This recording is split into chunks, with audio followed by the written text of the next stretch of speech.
चांदी की कीमतों में आज बम्पर तेजी देखने को मिल रही है। 5 मार्च 2026 की डिलीवरी वाली चांदी आज दोपहर करीब 2 बजे 9,000 रुपए से ज्यादा की तेजी के साथ 2,61,721 रुपए प्रति किलो पर ट्रेड कर रही थी। वहीं 2 अप्रैल 2026 की डिलीवरी वाला सोना 1,300 रुपए से ज्यादा उछलकर 1,58,107 रुपए पर ट्रेड कर रहा था। आज सोने चांदी भली तेजी देखने को मिल रही हो, लेकिन हाल ही में सोने चांदी की कीमतों में भारी गिरावट देखने को मिली है।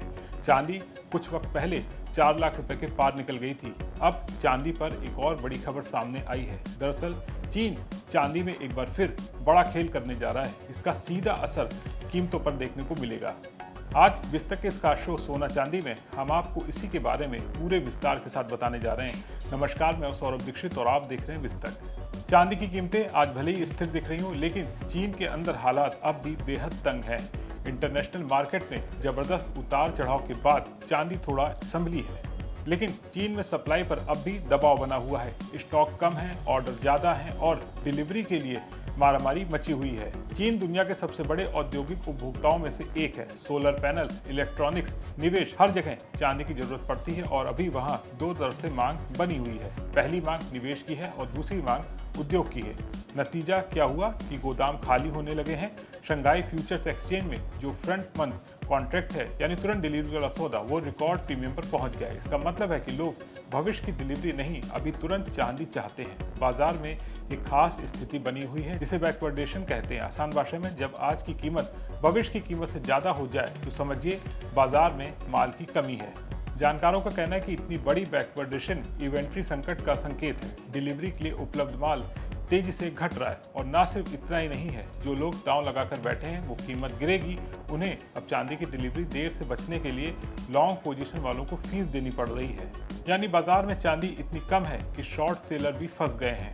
तो अब जरा पीछे चलते हैं। साल के शुरुआत में चांदी ने जोरदार रैली दिखाई। पिछले कुछ हफ्तों में करीब 61% तक उछाल आया। कई जगह चांदी ने सोने को भी पीछे छोड़ दिया। डॉलर और भू राजनीतिक तनाव के डर से निवेशक चांदी में टूट पड़े, लेकिन जनवरी के आखिर से चांदी में जबरदस्त गिरावट आई। कीमतों में तेज बिकवाली हुई और शुरुआती तेजी का बड़ा हिस्सा मिट गया। इसके बावजूद चीन के गोदामों में स्टॉक अब भी कम है। मीडिया रिपोर्ट्स के मुताबिक शंघाई के वेयरहाउस में भंडार 10 साल के निचले स्तर पर पहुंच गए हैं। शेनज़ेन के शुबेई मार्केट में जहां बुलियन का बड़ा कारोबार होता है, वहां व्यापारी कहते हैं जैसे ही बार आते हैं वैसे ही बिक जाते हैं। औद्योगिक मांग भी कम नहीं हुई है। चीन की सोलर कंपनियां 1 अप्रैल से अपने उत्पादन बढ़ा रही हैं, क्योंकि एक्सपोर्ट टैक्स छूट खत्म होने वाली है। कीमतें गिरने पर कई कंपनियों ने डिप में खरीदारी भी की है, यानी गिरावट के बावजूद डिमांड बनी हुई है। चीन की चांदी अभी भी कसी हुई है। दुनिया भर में सरकारें और निवेशक कमोडिटी को जमा कर रहे हैं। चीन भी कच्चे तेल से लेकर धातुओं तक स्टॉक पाइल को बढ़ा रहा है। ऐसे में सप्लाई में हल्का सा झटका भी कीमतों में बड़ा उतार चढ़ाव ला सकता है। यानी ऊपर से बाजार शांत दिख रहा है, लेकिन अंदर दबाव अब भी मौजूद है। तो अब बड़ा सवाल है कि क्या चीन की ये चांदी किल्लत जो है फिर से नई तेजी ला सकती है, या छुट्टियों के बाद बाजार फिर से सामान्य हो जाएगा।